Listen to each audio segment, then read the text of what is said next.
Chicken biryani ഇവിടെ ready ആയിട്ടുണ്ട്. ഇന്ന് ചിക്കൻ ബിരിയാണിയാണ് വെക്കാൻ പോകുന്നത്. അപ്പോൾ അതിന് ഞാൻ അരമണിക്കൂർ കുതിർത്ത ബസുമതി റൈസ് വെള്ളം മാറ്റി എടുത്തു വെച്ചിട്ടുണ്ട്. അതുപോലെ തന്നെ ചിക്കൻ തലേന്ന് തന്നെ കഴുകി അതിൽ നമ്മൾ ഇഞ്ചി വെളുത്തുള്ളി പേസ്റ്റ്, കുരുമുളക്, അല്പം മുളക് പൊടി, മഞ്ഞൾപ്പൊടി, അല്പം കട്ടി തൈര്, നാരങ്ങ നീര് ഇത്രയും ചേർത്ത് നന്നായി ഇളക്കി മാറ്റി വെച്ചിട്ടുണ്ടായിരുന്നു. അതുപോലെ തന്നെ ഇവിടെ കിസ്മിസും അണ്ടിപ്പരിപ്പും എടുത്തു വെച്ചിട്ടുണ്ട്, ഒരു നാരങ്ങ. അതുപോലെ തന്നെ ബിരിയാണി മസാല തയ്യാറാക്കാൻ ആവശ്യമുള്ള മസാലകൾ എടുത്തു വെച്ചിട്ടുണ്ട്. ഇതിൽ പട്ട, ഗ്രാമ്പൂ, ഏലക്ക, കുരുമുളക്, ചെറിയ ജീരകം, വലിയ ജീരകം, മല്ലി, അതുപോലെ തന്നെ ബേ ലീവ്സ് ഇത്രയും എടുത്തു വെച്ചിട്ടുണ്ട്. പിന്നെ ഓൾറെഡി കുറച്ച് ഇഞ്ചിയും വെളുത്തുള്ളിയും നമ്മൾ ചിക്കനിൽ ഇട്ട് വെച്ചിട്ടുണ്ട്. ഇവിടെ പിന്നത്തേക്ക് സവോളയുടെ കൂടെ ഇടാൻ ആവശ്യമായ ഇഞ്ചി, വെളുത്തുള്ളി, പച്ചമുളക്, ഒരു വലിയ തക്കാളി, ഒരു 2 വലിയ സവോള ഇത്രയും എടുത്തു വെച്ചിട്ടുണ്ട്. ഇത് 1 ഗ്ലാസ് ബസുമതി റൈസാണ്, അതായത് 1 കപ്പ് ബസുമതി റൈസാണ് എടുത്തിരിക്കുന്നത്. ഇത് ഒരു 2 പേർക്കുള്ള റെസിപ്പിയാണ്, 2 പേർക്കുള്ള ചിക്കൻ ബിരിയാണിയാണ് ചെയ്യുന്നത്.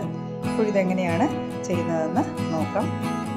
ഒരു അടുപ്പ് കത്തിച്ച് എണ്ണ ഒഴിച്ചു കൊടുത്ത് അതിലേക്ക് സവോള ഇട്ട് കൊടുക്കാം. ഈ സവോള ഒന്ന് ഫ്രൈ ചെയ്തെടുക്കാനാണ്. കുറച്ച് എണ്ണയും നെയ്യും മിക്സ് ചെയ്ത് ഒഴിച്ചിട്ടുണ്ട്. അതിലേക്ക് നമുക്ക് അതുപയോഗിച്ച് ഈ സവോള നമുക്ക് ഫ്രൈ ചെയ്തെടുക്കാം. സവോള നിറം മാറി വന്നിട്ടുണ്ട്. ഇത് നമുക്കൊരു പാത്രത്തിലേക്ക് മാറ്റാം. ഈ എണ്ണയിലേക്ക് നമുക്ക് അണ്ടിപ്പരിപ്പും കിസ്മിസും വറുത്ത് മാറ്റി വയ്ക്കാം.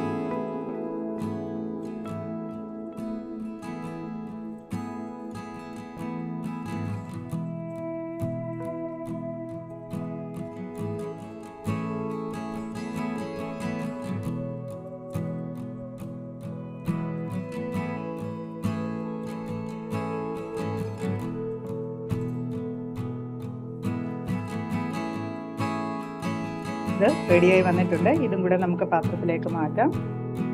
മിക്സിയുടെ ജാറിലേക്ക് നമ്മൾ എടുത്തു വെച്ചിരുന്ന വെളുത്തുള്ളി, ഇഞ്ചി, 2 പച്ചമുളക്, ചെറിയ ഉള്ളി ഇത്രയും ഒന്ന് ചതച്ചെടുക്കുന്നുണ്ട്. അപ്പോൾ ഇഞ്ചി വെളുത്തുള്ളി നമ്മൾ അല്പം എടുത്തിട്ടുള്ളൂ, ബാക്കി നമ്മൾ ചിക്കൻ്റെ കൂടെ മിക്സ് ചെയ്ത് വെച്ചിട്ടുണ്ട്. ഇതൊന്ന് ചതച്ചെടുക്കാം. നമ്മൾ പാൻ അടുപ്പത്ത് വെച്ച് നമ്മൾ സവോള ഫ്രൈ ചെയ്തെടുത്ത എണ്ണ ഒഴിച്ചു കൊടുത്തിട്ടുണ്ട്. അതിലേക്ക് നമ്മൾ ചതച്ച് വെച്ച് ഇഞ്ചി, വെളുത്തുള്ളി, പച്ചമുളക്, ചെറിയ ഉള്ളി പേസ്റ്റ് ഇട്ട് കൊടുക്കുക. ഈ പേസ്റ്റ് നന്നായി ഒന്ന് വഴറ്റിയെടുക്കാം.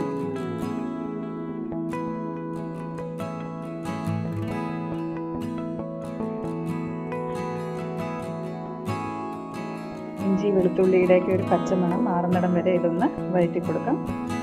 ഇതിനൊപ്പം നമ്മൾ എടുത്തു വെച്ചിരുന്ന സവോള കൂടെ ഇട്ട് നന്നായി വഴറ്റി കൊടുക്കാം. സവോള കൂടെ ചേർത്ത് നന്നായി വഴറ്റിയെടുക്കുന്നുണ്ട്. അല്പം ഉപ്പ് കൂടെ ഇട്ട് നമുക്ക് സവോള വഴറ്റിയെടുക്കാം. സവോള വഴണ്ടു വരുന്ന സമയം കൊണ്ട് നമ്മൾ എടുത്തു വെച്ചിരുന്ന മസാലകൾ ഒന്ന് ചൂടാക്കി മിക്സിയുടെ ജാറിലേക്കിട്ട് പൊടിച്ചെടുക്കാം. സവോള അത്യാവശ്യം വഴണ്ടു വന്നിട്ടുണ്ട്. ഇതിലേക്ക് നമ്മൾ എടുത്തു വെച്ചിരുന്ന പൊടികൾ ഇട്ട് കൊടുക്കാം. മഞ്ഞൾപ്പൊടി, അതുപോലെ തന്നെ ഗരം മസാല പൊടിച്ചത്. മുളക് പൊടി ഇടുന്നില്ല, ചിക്കൻ്റെ കൂടെ നമ്മൾ 1 സ്പൂൺ മുളക് പൊടി ഇട്ട് നന്നായി ഇളക്കി വെച്ചതാണ്. അപ്പോൾ ഇവിടെ മഞ്ഞൾപ്പൊടിയും ഗരം മസാല പൊടിച്ചതുമാണ് ഇട്ട് കൊടുക്കുന്നത്. പിന്നെ അല്പം കുരുമുളക് പൊടിയും കൂടെ ഇട്ട് കൊടുക്കുന്നുണ്ട്. ഗരം മസാല പൊടിച്ചത് ഇട്ട് കൊടുത്തിട്ടുണ്ട്.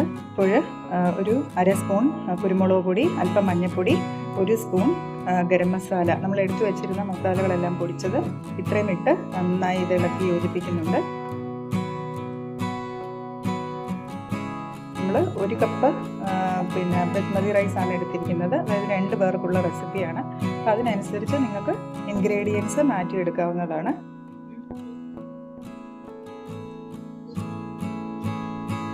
ഇനി ഇതിലേക്ക് നമ്മൾ എടുത്തു വെച്ചിരുന്ന തക്കാളി ഇട്ട് കൊടുക്കാം.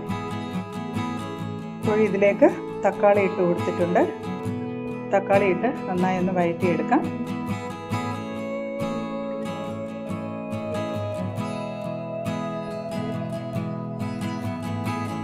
തക്കാളി ഒന്ന് വെന്തുടഞ്ഞ് വരട്ടെ. സവോളയും തക്കാളിയൊക്കെ നന്നായി വഴണ്ട് വന്നിട്ടുണ്ട്. ഇതിലേക്ക് നമ്മൾ അല്പം പുതിനയിലയും അതുപോലെ തന്നെ അല്പം മല്ലിയിലയും ഇട്ട് നന്നായി വഴറ്റിയെടുക്കാം.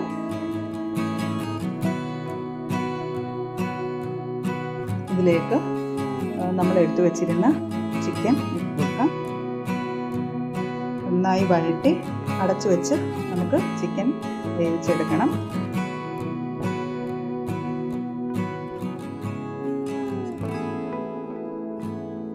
ഈ മസാലകളെല്ലാം ചിക്കനിലേക്ക് പുരട്ടി ഒരു 1/2 ഗ്ലാസ് വെള്ളം ഒഴിച്ച് അടച്ചു വെച്ച് നമുക്ക് വേവിച്ചെടുക്കാം.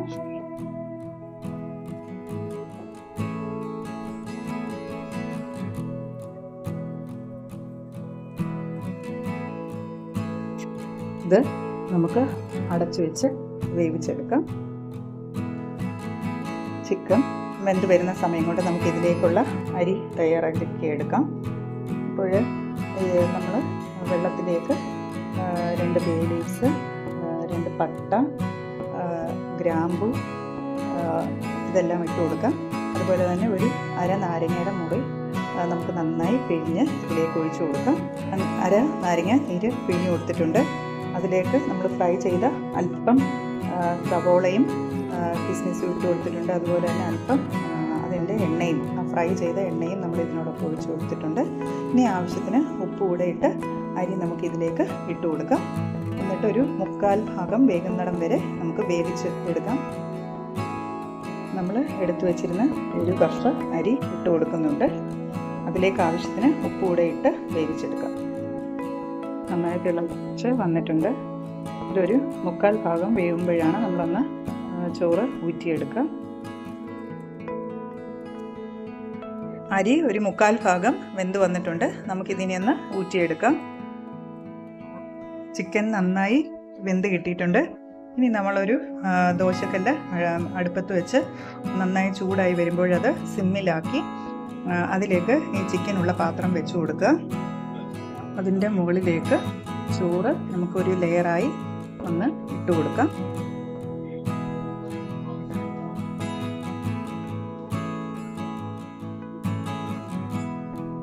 ഇത് ചെറുതായി ഒന്ന് നിരത്തി കൊടുക്കാം. അതിൻ്റെ മുകളിലേക്ക് നമ്മൾ ഫ്രൈ ചെയ്ത് വെച്ചിരുന്ന സവോളയും അണ്ടിപ്പരിപ്പ്, കിസ്മിസ് ഇത് ഇട്ട് കൊടുക്കാം.